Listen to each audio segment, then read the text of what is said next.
As you can see, it's pretty daggone wet. It's been raining the last few days here, and the woods are pretty soaked. But there is places to find dry tinder, and I'm about ready to show you some. Down here we got big grapevines, and them grapevines have an awful lot of little stuff hanging off of them that can be utilized for a tinder, because that stuff's relatively dry. We'll collect some of that. It's a little damp, maybe. Like I said, it's been raining. But I'll collect some more of this, and we'll carry on. See you in a bit.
Let me get this fire going and we'll get set up, and I'll show you what's going on here.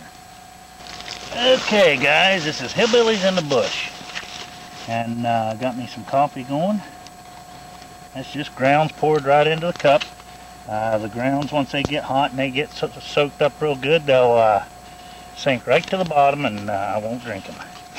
Got me some hot water over here, and I just got done heating that up. Got it in this little cup here, and I'm going to make me some black bean soup. Now this black bean soup we've already dehydrated. We made the soup, and then we dehydrated it, and now all I got to do is rehydrate it, and it works out pretty good. I've tried this at home just to see if I would like this, the way we do this, and just pour it down in there. And of course, pretty much any bean I like, can't go wrong there. And that there will be rehydrated, and it'll come right back into the soup that it was, and I'll be able to have me a little bite to eat here in just a little bit. What I started this video for was I've been tagged by Native Robin. Native Robin, she's a bushcrafter, fellow bushcrafter there, or female bushcrafter I should say, and she's got a pretty good channel over there. If you guys haven't seen her yet, you need to go check her out, maybe sub to her there. She's got some really good ideas on stuff and some real good bushcraft stuff, but she's been tagged on Meet the Bushcrafter, or tagged me by that, and what it is, they want to, she wants to know a little bit about me and what got me into bushcrafting. Well, I guess you could say that what got me into bushcrafting was when I was a kid. These are my stomping grounds here. I grew up in these woods, and I was probably about 9 years old or so. And Mom was a Christian, and Dad wasn't so much so, and she got out of the TV blew up, and she didn't want another one in there. So basically, Dad said that's fine. We don't need a TV anyway.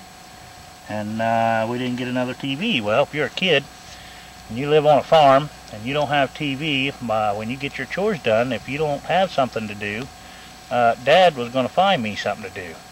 Which after I got my chores done, I took off for the woods, and basically I practiced setting snares and building the bows and arrows, hunting. I've done it. By the time I was 12 years old, I was able to pack a rifle in the woods by myself. And did a lot of hunting. Lots of times I'd come to these woods and I'd spend a whole day here, and I'd kill me a squirrel or a rabbit, cook it on the fire, and it'd be a while before I got back to the house evening time. But what got me into it, I don't know. I guess being on the farm and having woods around you, you get to play in the woods. And of course I grew up during the Cold War, so there was a lot of talk on radios and everything else about, the Russians are going to nuke us and everything else, and underground bunkers, and I don't know if that had anything to do with it or not. It might have, maybe a little bit, but so by the time I was probably 8 years, 9, 10, somewhere around in there, I come to these woods, and basically, spent my summers, what wasn't in school, I was in the woods, and playing around in the woods, setting snares and stuff. But I know this is a channel that me and my boys put together here, this YouTube, but they've been sick the last couple days. First my oldest son got it, and now my youngest son had it yesterday, and Mama said they had to stay home because they've been really sick, and she didn't want them out here in the woods in this cold weather. It's probably, I think it was 32 degrees whenever I checked it down at the house before I come back in the woods. And the wind's blowing a little bit. I hope it don't mess with the sound, because I think it looks like it's blowing right into the speaker. But that's basically my story on Meet the Bushcrafters. I've been practicing it all my life. I've lived in Arizona, I've lived in New Hampshire, I've lived in North Carolina, and I practiced bushcraft in all those places, off and on throughout my life. Any chance I get to go to the woods, I went to the woods. I do a lot of hunting. We eat a lot of deer meat year round, pretty much. So basically, you got to be in the woods if you want to get them deer. Sometimes you can get them along the road, but sometimes they're all messed up too much. But no, that's what got me started what got me started into bushcraft, I guess, would be, you know, living here on the farm, having the woods around me, and deciding, well, you know, might as well get up in the woods and take advantage of what Mother Nature has to offer, I guess. And but oh yeah, them beans are coming along good. Yeah, I like the way we do that.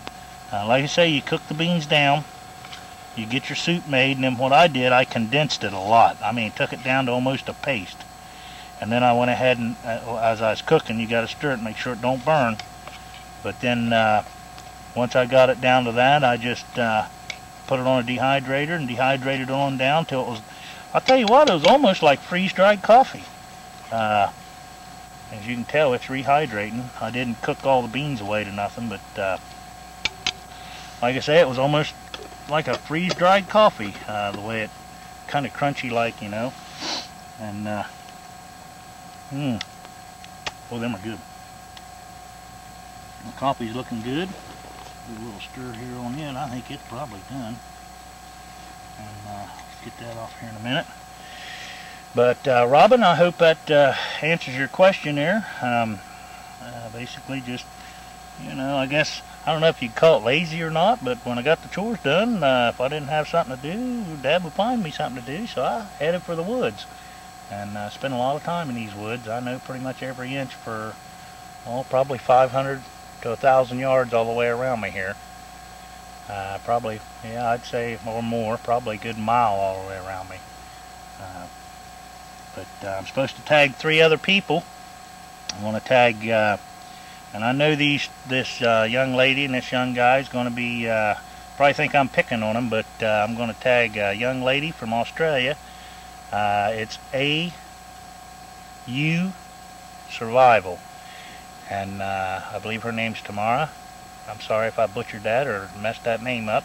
I usually refer to her as young lady. She does a little bit of bushcraft and takes her little brother and little sis along. The other young gentleman I want to tag is Survival Videos 1, and this young guy, he's in high school, and he still gets a chance to do bushcrafting and stuff. I think he does a lot of it in his backyard, which, you know, he's got all kinds of other activities going on. And then I'm gonna go ahead and tag an old timer, and the old timer I'm gonna tag is Bushcraft Bartons, Mike and Josie up in Canada. They do a lot of bushcrafting and stuff. Mike does. Well, Josie goes along with him, so I guess you could say she does as well. And they have a really nice channel. All 3 of those people have a really nice channel. I'll put the links down below, but you need to go check them out, because they have great, if you're into bushcrafting, you'll really enjoy their channels. I know I do. That's pretty much the 3 people I'm going to tag. So I guess my dinner's about ready here. I'm going to have me some crackers and some bean soup. It's black bean soup's what it is. As you can tell, it's rehydrated just nicely. And I'm going to have me some black bean soup and some coffee, and then might throw me an egg down in them ashes. I brought me a couple fresh country eggs with me, and I believe I'll crack the top on them and poke a little hole in them and set them down there in them ashes, and they'll bubble up out and stuff, you know, but they'll sit there and cook right in them ashes. And then it's probably time for me to start heading home. But till next time, this is Hillbillies in the Bush. Thanks for watching, and we'll see y'all later.